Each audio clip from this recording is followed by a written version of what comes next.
To bodies A and B of equal masses, mass same है, area and emissivity भी सेम है, cooling under the Newton's law of cooling from the same temperature are represented by the graph. If theta is the instantaneous temperature difference, theta क्या है? Instantaneous temperature difference है, and theta naught is the temperature of the surrounding, theta naught temperature of the surrounding, and then the relationship between their specific heats are। तो मास same है, area भी सेम है और emissivity भी सेम है, तो हम लोग लिख सकते हैं minus d theta divided by d t is equal to के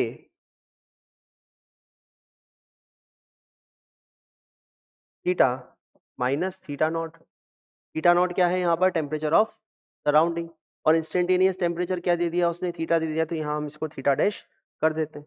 तो फिर से मैं यहाँ पर लिख देता हूँ d theta divided by theta dash minus theta naught is equal to minus k d t. Integrate कर दें तो क्या आ जाएगा?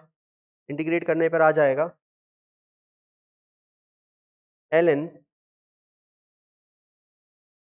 Theta dash minus theta naught divided by theta minus theta naught, और इस थीटा को मैं क्या नाम दे रहा हूँ? इस थीटा को मैं नाम दे रहा हूँ theta double dash.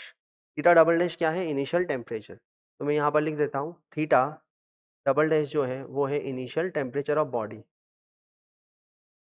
Initial temperature of the body is equal to, ये हो जाएगा माइनस के इंटू टी, तो ये हो जाएगा l n theta dash minus theta naught is equal to minus k t plus ये हो जाएगा l n theta double dash minus theta naught. Theta double dash क्या है? Initial temperature of the body, तो ये रिलेशन हमारे पास आया है। और theta dash minus theta naught किसी इंस्टेंट पर बॉडी का टेम्परेचर माइनस किसी इंस्टेंट पर टेम्परेचर ऑफ द सराउंडिंग जो कि कांस्टेंट ही रहने वाला है, तो ये जो टेम्परेचर डिफरेंस है वो किसके थ्रू रिप्रेजेंट किया गया है? वो थीटा के थ्रू रिप्रेजेंट किया गया है। तो here theta dash minus theta naught is equal to theta, तो क्या मैं लिख सकता हूँ l n theta is equal to minus k t plus l n theta double dash minus theta naught, लिख सकते हैं theta double dash minus theta naught. अब यहाँ पर आप इसको कंपेयर करें तो ये हो जाएगा y is equal to minus m x plus c. तो m क्या है यहाँ पर? स्लोप, तो स्लोप क्या रिप्रेजेंट कर रहा है यहाँ पर? स्लोप रिप्रेजेंट कर रहा है k, और स्लोप कैसी है? नेगेटिव, और k की वैल्यू क्या आती है? स्लोप किससे रिप्रेजेंट कर किया जा रहा है? k से, k की वैल्यू होती है b divided by m s, b a divided by m s, ठीक। p होता है, अभी इससे पहले हमने क्वेश्चन में सॉल्व किया था सिग्मा 4 सिग्मा ई टी की पावर टी नॉट की पावर क्यूब, और टी नॉट क्या है यहाँ पर? सराउंडिंग का टेम्परेचर, तो वो तो कांस्टेंट है, ए कांस्टेंट है, एम कांस्टेंट है, तो के इज प्रोपोर्शनल टू हो जाएगा 1/s, ठीक। यानी कि स्लोप जो है 1/s के बराबर हो जाएगी। तो स्लोप मैं लिख सकता हूँ यहाँ पर slope is proportional to 1/s। अगर s ज्यादा होगा तो स्लोप कम होगी, s ज्यादा होगा तो स्लोप कम होगी। हम यहाँ पर देख सकते हैं कि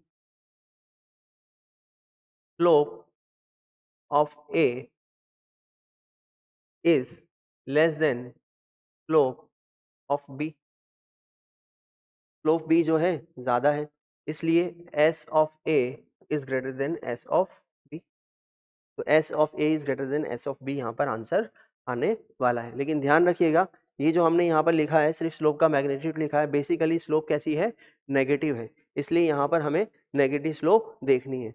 ए की स्लोप जो है वो कम है, इसलिए ए का स्पेसिफिक हीट जो है वो ज्यादा होगा according to this equation of Newton's law of cooling, ठीक। तो इस तरीके से हमने इस क्वेश्चन को सॉल्व किया है, तो इसको भी आप नोट कर लें। तो ये 30 क्वेश्चंस हमारे जो है यहाँ पर डिस्कस हो चुके हैं। अब हम लोग जो है नेक्स्ट डीपीपी में मिलेंगे, तब तक के लिए थैंक यू।